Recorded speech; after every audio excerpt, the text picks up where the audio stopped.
Hello guys, आज के इस वीडियो में हम बात करेंगे कि आप डेटा फ्रेम में रो और कॉलम को कैसे डिलीट कर सकते हैं। तो चलिए ट्यूटोरियल स्टार्ट करते हैं और जानते हैं कि आप इसे कैसे कर सकते हैं।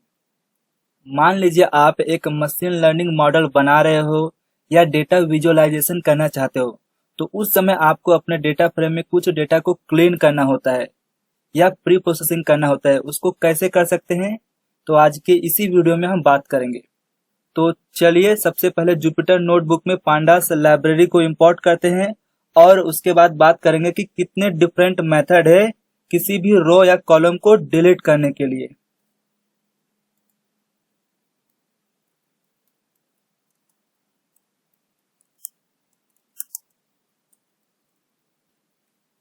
तो आप यहाँ देख सकते हैं कि हमने पांडास लाइब्रेरी को इंपोर्ट कर लिया है। अब चलिए एक डेटा सेट को भी लोड कर लेते हैं।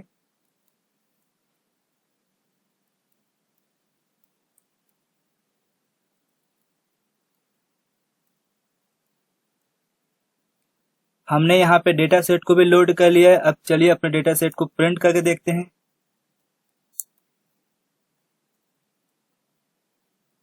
तो आप यहाँ देख सकते हैं कि हमारा डेटा फ्रेम कुछ इस प्रकार से है, ठीक है।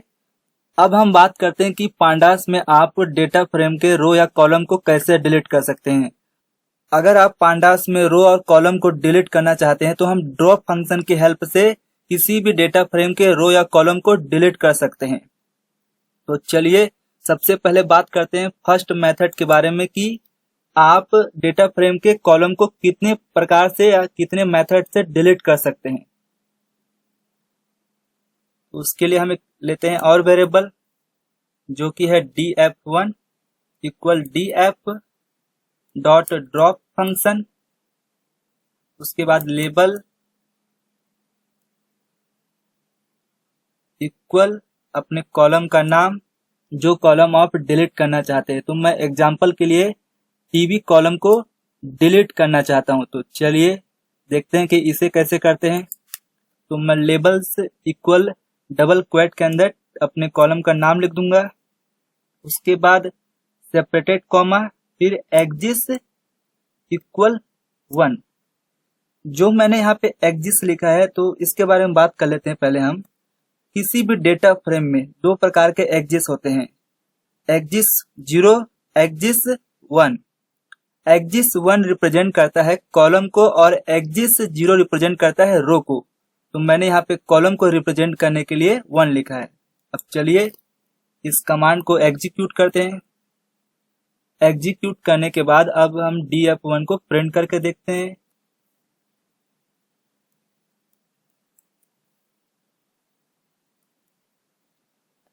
तो आप यहाँ देख सकते हैं कि हमारे नए डेटा फ्रेम में टीवी नाम का कॉलम डिलीट हो चुका है। आप यहाँ पे ओरिजिनल डेटा को भी देख सकते हैं जिसमें पहले टीवी कॉलम था, अब जो हमने यहाँ पे डिलीट कर दिया है। ये तो हुआ सिंगल कॉलम के लिए। अगर आप मल्टीपल कॉलम को डिलीट करना चाहते हैं तो उसे कैसे करते हैं, तो चलिए उसको भी देखते हैं कैसे करते हैं। तो यहाँ पे एक और वेरिएबल लेते हैं जो कि है df2 equal df dot drop function, label equal square bracket. Square bracket के अंदर जिस कॉलम को आप डिलीट करना चाहते हैं उसका नाम। तो मैं यहाँ पे रेडियो सेपरेटेड कॉमा, फिर डबल क्वोट, उसके बाद सेल्स,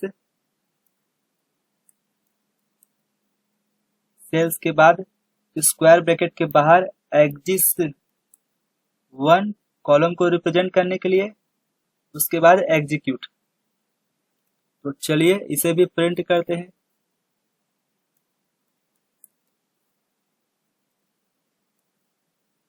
तो आप यहाँ देख सकते हैं कि ओरिजिनल डेटा ये है, ठीक है। हमने मल्टीपल कॉलम को डिलीट भी कर लिया। मल्टीपल कॉलम को डिलीट करने के लिए हमने क्या किया, एक लिस्ट बना के इसे ड्रॉप फंक्शन को असाइन कर दिया, ठीक है। ये तो हुआ हमारा पहला मेथड के बारे में। अब चलिए बात करते हैं कि सेकेंड मेथड से आप कॉलम को कैसे डिलीट कर सकते हैं।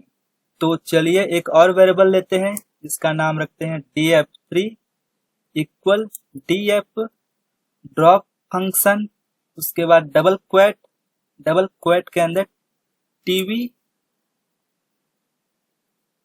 डबल क्वोट के अंदर टीवी एग्जिस इक्वल 1। चलिए इसको भी रन करते हैं। तो आप यहाँ देख सकते हैं कि हमने इस कमांड को रन कर लिया है। तो सबसे पहले हम प्रिंट करते हैं ओरिजिनल डेटा को।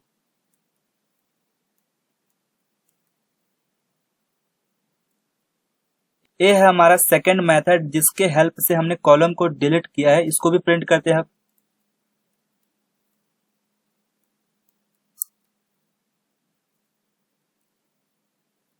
तो आप यहाँ देख सकते हैं कि हमने सेकंड मेथड में टीवी नाम के कॉलम को डिलीट किया था। यहाँ पे आप सेकंड में देख सकते हैं, यहाँ पे टीवी नाम का कॉलम डिलीट हो चुका है। तो ये हमारा सेकंड मेथड है, ठीक है। सेकंड मेथड में भी आप मल्टीपल कॉलम को डिलीट कर सकते हैं लिस्ट बना के। तो चलिए अब हम बात करते हैं थर्ड मेथड के बारे में।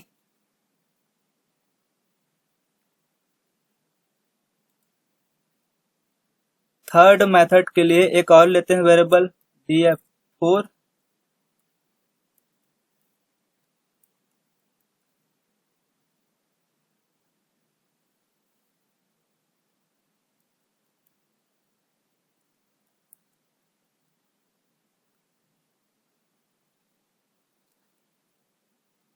तो चलिए अब इसे रन करते हैं। इसको प्रिंट करके भी देखते हैं।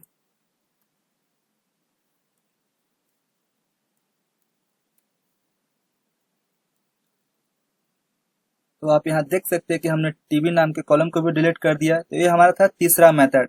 तो आप इस वीडियो में देख सकते हैं कि हमने 3 मेथड के बारे में बात किया कि आप 3 मेथड से किसी भी डेटा फ्रेम के कॉलम को डिलीट कर सकते हैं।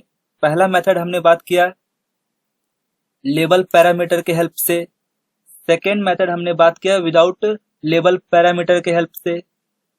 थर्ड मेथड हमने जो बात किया कॉलम डिलीट करने के लिए वो है कॉलम्स पैरामीटर के हेल्प से। एक और मेथड के बारे में बात करते हैं जो कि होगा फोर्थ मेथड किसी भी कॉलम को डिलीट करने के लिए। फोर्थ मेथड के लिए एक और लेते हैं variable hype equal df dot drop function columns equal df dot columns square bracket 1। चलिए इसको भी प्रिंट करके देखते हैं।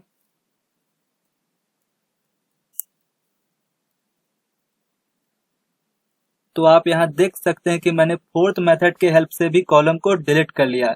यहाँ पे मैंने क्या किया है इंडेक्सिंग के हेल्प से कॉलम को डिलीट किया है। आपको पता ही होगा कि इंडेक्सिंग स्टार्ट होता है 0 से, तो मैंने 1 लिखा है। हमारे ओरिजिनल डेटा को देखते हैं कि ओरिजिनल डेटा कैसा था।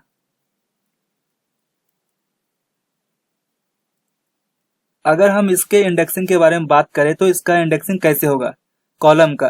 अगर हम बात करें कॉलम के इंडेक्सिंग के बारे में, मैंने बताया था कि इंडेक्सिंग 0 से स्टार्ट होता है। 0 1 2 3 4। तो मैंने यहाँ पे 1 लिखकर टीवी नाम के कॉलम को डिलीट कर दिया। अभी तक हमने 4 मेथड के बारे में बात किया कि आप 4 मेथड के हेल्प से कॉलम को कैसे डिलीट कर सकते हैं। पहला मेथड था हमारा label,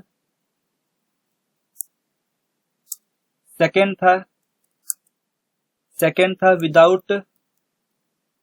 without label. Third method में हमने बात किया कि आप कॉलम्स पैरामीटर के हेल्प से कैसे डिलीट कर सकते हैं। फोर्थ मेथड में हमने बात किया कि आप इंडेक्सिंग से कैसे कॉलम को डिलीट कर सकते हैं। अगर आपको यह वीडियो अच्छा लगा हो तो हमारे इस चैनल को सब्सक्राइब करें